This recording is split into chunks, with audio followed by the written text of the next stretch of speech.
ओरैजे मोखां जाहरदे माबानाय बायदि नुनाय बायदि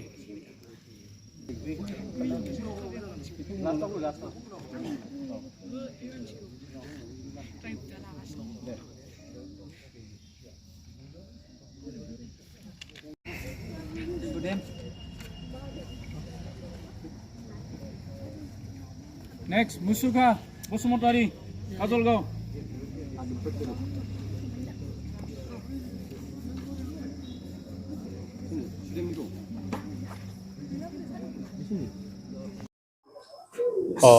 प्रग्रामा दिनै जोङो चिरां जिल्ला हिसाबै माने थांनाय 20 नभेम्बराव जोङो ग्रेडिं टेस्ट लादोंमोन काराटेनि दा बेखौनो दिनै जोङो बे ग्रेडिं टेस्टनि रिजाल्टखौ दिनै गथ'फोरनो होनाय जाबाय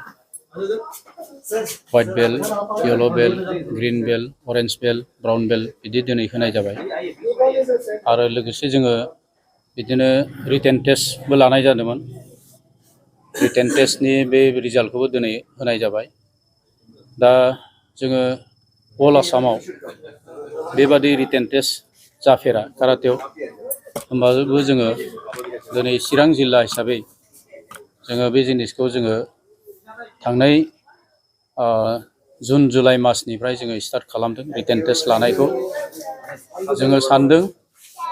प्रेक्टिकेल जेरैबायदि प्रेक्टिकेलाव काराटेआ इम्पर्टेन्ट बेबादिनो थारमाने थियरिखौबो नांगौ थियरिटिकेलि जुदि नलेज थायाबा स्टुडेन्टफ्रा बुजिनो नागिरा जिनिसफ्रा मा बे बुस्थुआ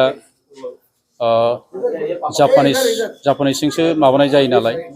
गथाय लेंगुवेजफोरा जापानिसजों फोरोंनाय जायो बेनि थाखायनो आं सानो थियरिटिकेलि जुदि नलेज थायोबा गथाय वर्ल्डआव काराटेआ दिनै मा पजिशनाव दं बेखौ हयथ' स्टुडेन्टफ्रा बुजिनो हागोन मोजाङै आरो बेबादि कर्स लानायबो बिथांमोना हेफाजाब मोनगोन आं बेखौ सानो आरो मा थांखि लानानै नोंथांमोननि बे ओनसोलाव बे काराटे माबाखौ बाहाय फोरोंनाय जादों काराटेआथ' जोङो गोबाव समनिफ्राय सोलिबाय थादों नाथाय नैबे कभिड-19नि थाखाय गेजेराव अनेक दिन जोङो थाथ'नांदों प्रेक्टिस खालामनो हायाखै न'निफ्राय ओंखारनो हाया जायगानि अभाब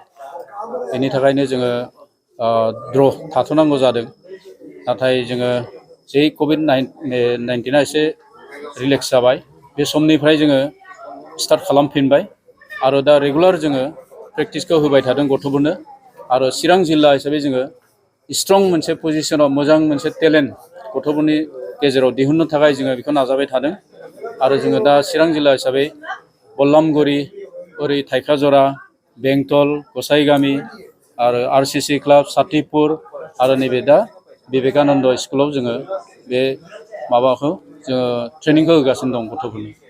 बे ट्रेनिं होनायनि माबाफोर थांखि दं नामा ट्रेनिं होनाय थांखियाथ' बेनोसै मार्शेल आर्ट हिसाबै जोङो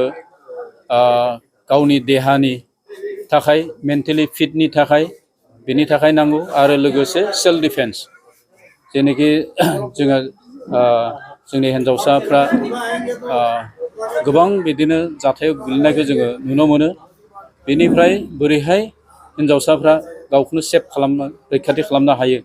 बेखौबो जोङो नोजोर बोनानै बे ट्रेनिंखौ होनाय जायो आरो गावनि देहानि थाखाय जिहेथु जोङो नांगौ बे जिनिसखौ देहा मेन्टेलि फिट फिजिकेलि फिट लाखिनो थाखाय बेनि थाखाय जोङो बे ट्रेनिंखौ गथ'फोरनो होनाय जायो काराटे एसोसिएशन बा काराटे सोलोंनाय बेवहाय बे स्पर्ट्सखौहाय सरकारनि मानसिया मोजाङै नायाखै होनना जोङो खोनाबाय थानो मोनो थारैनो नंगौ नामा बे खोथाया जेनेबा नङाबो होनजाया फ्राय